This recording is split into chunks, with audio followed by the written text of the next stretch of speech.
कई वर्ष पहले एक घने जंगल में 4 चोर रहते थे। चुराया हुआ धन वे एक साधारण से बर्तन में रखते थे, लेकिन उसकी हिफाजत जान से भी ज्यादा करते थे। कुछ अरसे बाद उनका मन चोरी चकारी से ऊब गया। मैं तो ऐसी जिंदगी से तंग आ गया हूँ। हमें हमेशा चौकन्ना रहना पड़ता है, वरना हम पकड़े भी जा सकते हैं। एक ने अपना दुखड़ा रोया। हाँ, मैं भी चाहता हूँ कि हम लोग एक शांत सच्ची जिंदगी जिए। दूसरे चोर ने हाँ में हाँ मिलाई। बहुत अच्छा, हम जंगल छोड़कर किसी ऐसे शहर चलते हैं जहाँ हमें कोई जानता न हो। शायद कोई साफ सुथरा काम धंधा ही हाथ लग जाए। तीसरा बोला। 3 चोरों को तो यह सुझाव पसंद आया और उन्होंने तय कर लिया कि वे जंगल छोड़ देंगे। लेकिन चौथे चोर को अपनी जीविका के लिए कोई खरा धंधा करने की योजना पसंद नहीं आई। उस समय तो वह चुप रहा, लेकिन उसने बर्तन में रखे पैसे चुराकर भाग जाने का इरादा कर लिया। वह सही मौके का इंतजार करने लगा। चारों चोर एक शहर पहुंचे और वहां एक धर्मशाला छत्रम में रुक गए। उनमें से 2 शहर के बारे कुछ जानकारी हासिल करने निकल पड़े। जल्दी ही उन्होंने एक वृद्ध औरत का घर देखा, जो आरामदेह तो लगता ही था, उनके लिए ठीक भी था। दोनों ने छत्रम लौटकर अपने साथियों से वृद्धा के घर जाकर जिक्र किया। वे भी सहमत हो गए और चारों चोर उस घर के लिए निकल पड़े। हम चारों व्यापारी हैं, एक चोर बोला, और इस शहर में कुछ काम धंधा शुरू करना चाहते हैं। हमें आपका घर पसंद आया और इसके कुछ कमरे किराए पर लेना चाहते हैं। हम जब तक यहाँ रहेंगे आपको अच्छा किराया देते रहेंगे। दूसरा बोला। बुढ़िया बहुत खुश थी और उसने अपने मेहमानों की खूब खातिरदारी की। आप यहाँ जब तक चाहे रह सकते हैं, वह मुस्कुराई। वह प्रसन्न हुई कि उसे अच्छे किराएदार मिल गए हैं। चारों चोर पता लगा चुके थे कि वह बहुत नेक और सच्ची औरत है, जिसे पराई दौलत का लालच नहीं है। इसलिए उन्होंने अपना पैसों ने भरा बर्तन बुढ़िया को संभालने के लिए दे दिया। कृपया इस बर्तन को ध्यान से रखिएगा। एक ही शर्त है, इसे देना तभी जब हम चारों साथ में इसे मांगने आए।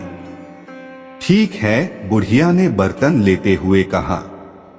वह अपने घर के पिछवाड़े गई और देखने लगी कि कोई देख तो नहीं रहा।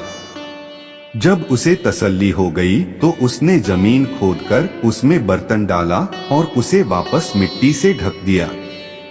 चारों ओर कुछ काम धंधे की तलाश में शहर चले गए।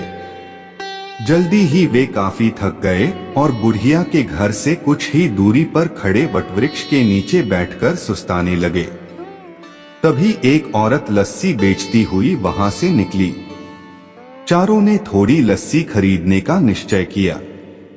लस्सी बहुत स्वादिष्ट थी। उन्होंने सोचा कि दोपहर के भोजन के साथ पीने के लिए थोड़ी लस्सी भी ले ली जाए। पर 3 चोर तो बहुत थक गए थे। लस्सी डालने के लिए बुढ़िया के घर से बर्तन लाने की हिम्मत किसी में नहीं थी। चौथा चोर, जो किसी ऐसी ही घड़ी की प्रतीक्षा में था, झट से जाने के लिए तैयार हो गया। वह बुढ़िया के घर पहुंचकर बोला, मुझे मेरे साथियों ने बर्तन लाने के लिए भेजा है, लेकिन मैं तो यह बर्तन तभी दूंगी जब तुम चारों इकट्ठे आओगे। वह मना करती हुई बोली। उस चोर के दिमाग में एक विचार आया।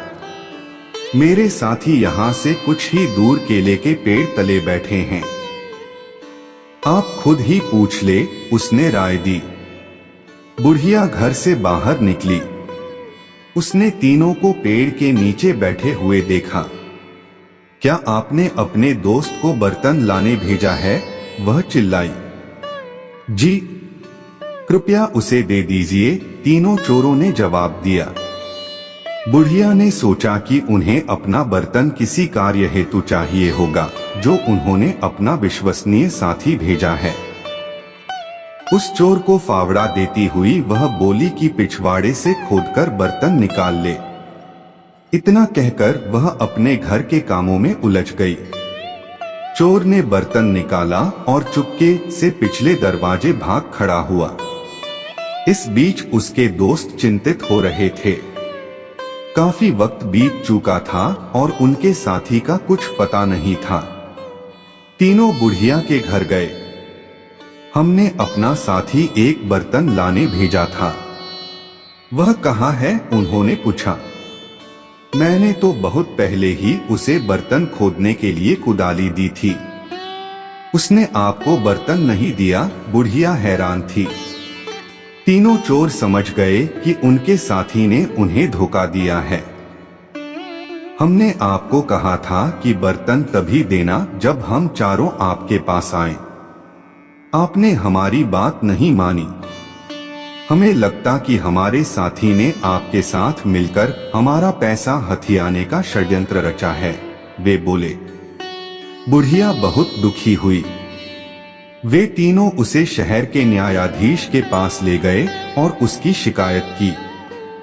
न्यायाधीश ने फैसला दिया कि बुढ़िया की लापरवाही की वजह से तीनों को नुकसान हुआ है, इसलिए सारा हर्जाना बुढ़िया को ही भरना होगा।